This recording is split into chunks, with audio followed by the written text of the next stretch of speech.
When your wife tells you she's going to her mom's house for a month and asks you not to call her, you might think she just needs space.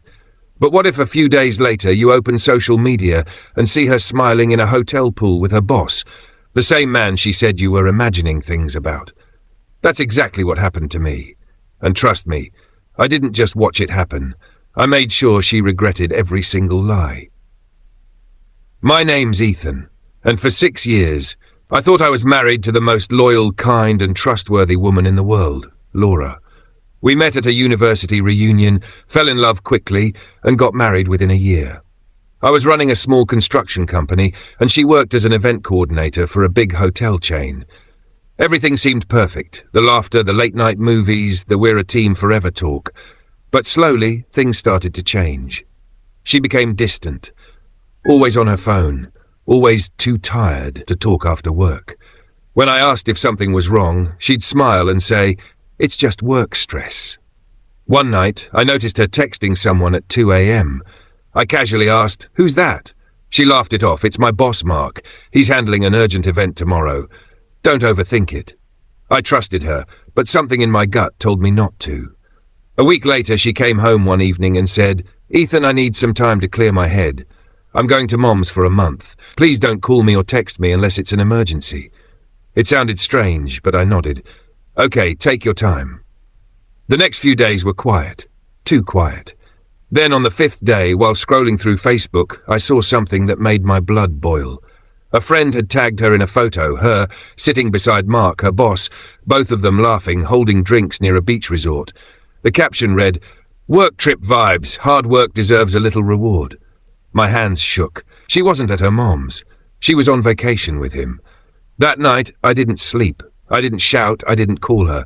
I just decided if she wanted to play games, I'd end them with the kind of move she'd never forget. The next morning, I contacted my lawyer. See, the house we lived in, the car she drove, and even part of her savings account were all connected to my business. Everything was traceable and legally under my name because I'd helped her set up her finances when she started working. Within a week, I froze the joint account and moved the car lease into my name. I also changed all the passwords to our streaming accounts, online banking, and insurance policies. Then I packed all her things neatly into boxes and left them in the garage with a simple note on top.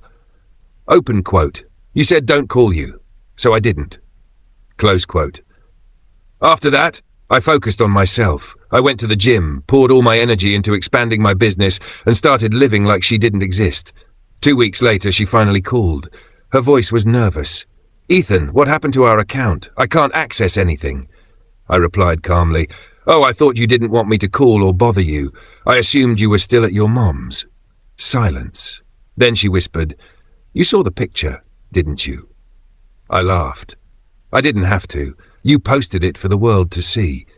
She started crying, saying, "It was just a mistake, Ethan. It didn't mean anything." I cut her off. "You're right, it didn't. That's why I'm making sure you don't mean anything in my life anymore." I hung up and blocked her. Months went by. My company grew faster than ever. I hired new staff, got bigger contracts, and even bought a second property. Then one morning I got an email from Laura. She wrote, "I lost my job. Mark got transferred overseas and left me. I don't know what to do. Can we at least talk?" I stared at the screen for a long time. Then I typed back one sentence. Open quote. "I told you not to call me. I was just returning the favor." Close quote. And I hit send. A year later, I ran into her at a mutual friend's wedding. She looked different, tired, smaller somehow. She walked up to me and said quietly, "You look happy." I smiled.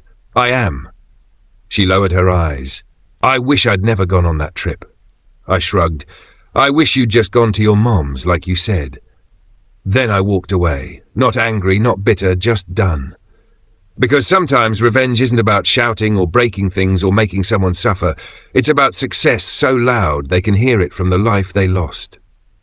If you like the video, please subscribe and turn on notifications.